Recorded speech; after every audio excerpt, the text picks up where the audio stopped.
Judges chapter 14. One day Samson went to Timnah, where he saw a Philistine woman. When he got back home, he told his parents, I saw a Philistine woman in Timnah, and I want to marry her. Get her for me. His parents answered, There are a lot of women in our clan, and even more in the rest of Israel. Those Philistines are pagans. Why would you want to marry one of their women? She looks good to me. Samson answered.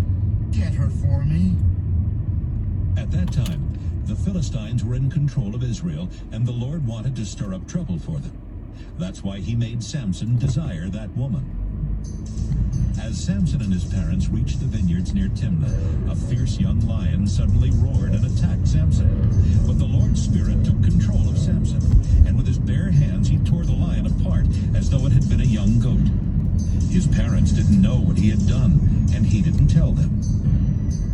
When they got to Timnah, Samson talked to the woman, and he was sure that she was the one for him. Later, Samson returned to Timnah for the wedding, and when he came near the place where the lion had attacked, he left the road to see what was left of the lion. He was surprised to see that bees were living in the lion's skeleton, and that they had made some honey. He scooped up the honey in his hands and ate some of it as he walked along.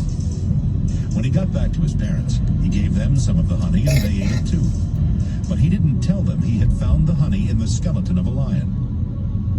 While Samson's father went to make the final arrangements with the bride and her family, Samson threw a big party as grooms usually did. When the Philistines saw what Samson was like, they told 30 of their young men to stay with him at the party. Samson told the 30 young men, This party will last for 7 days.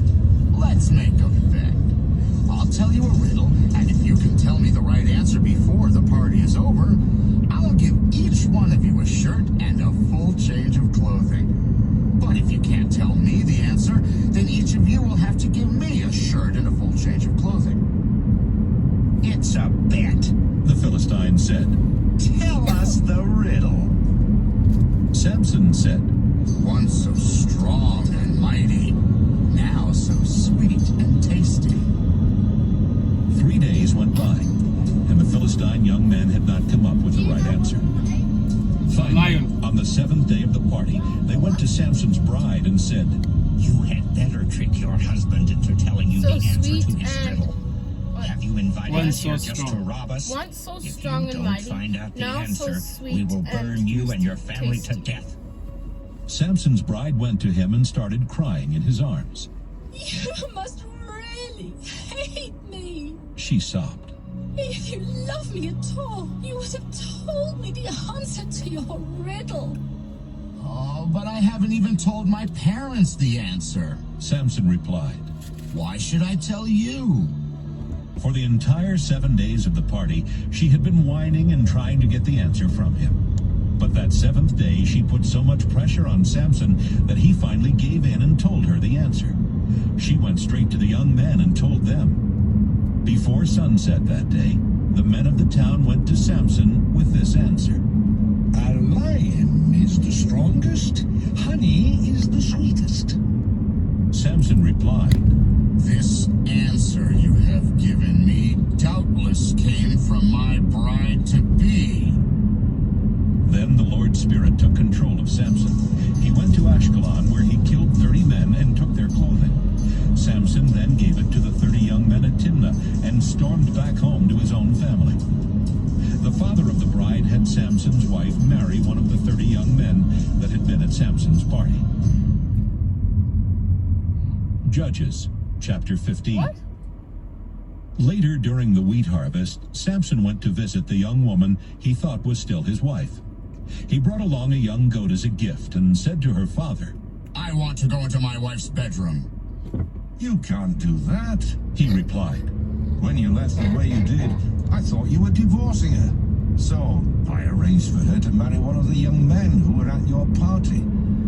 But my younger daughter is even prettier. And you can have her as your wife. This time, Samson answered, I have a good reason for really hurting some Philistines. Samson went out and caught 300 foxes and tied them together in pairs with oil-soaked rags around their tails. Then Samson took the foxes into the Philistine wheat fields that were ready to be harvested. He set the rags on fire and let the foxes go. The wheat fields went up in flames, and so did the stacks of wheat that had already been cut. Even the Philistine vineyards and olive orchards burned. Some of the Philistines started asking around. Who could have done such a thing? It was Samson. Someone told them. He married the daughter of that man in Timnah. But then the man gave Samson's wife to one of the men at the wedding. The Philistines' leaders went to Timnah and burned to death Samson's wife and her father. When Samson found out what they had done, he went to them and said, You killed them, and I won't rest until I get even with you. Then Samson started hacking them to pieces with his sword. Samson left Philistia and went to live in the cave at Etam Rock. But it wasn't long before the Philistines invaded Judah and set up a huge army camp at Jawbone. The people of Judah asked, Why have you invaded our land? The Philistines answered, We've come to get Samson. We're going to do the same things to him that he did to our people.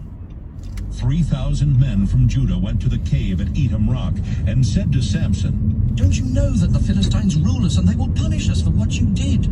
I was only getting even with them. Samson replied, They did the same things to me first. We came here to tie you up and turn you over to them. said the men of Judah. I won't put up a fight, Samson answered, but you have to promise not to hurt me yourselves. We promise. the men said. We will only tie you up and turn you over to the Philistines. We won't kill you.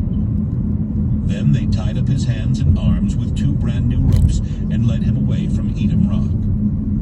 When the Philistines saw that Samson was being brought to their camp at Jawbone, they started shouting and ran toward him.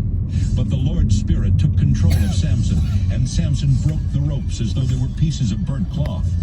Samson glanced around and spotted the jawbone of a donkey. The jawbone had not yet dried out, so it was still hard and heavy.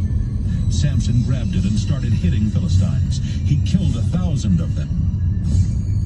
After the fighting was over, he made up this poem about what he had done to the Philistines.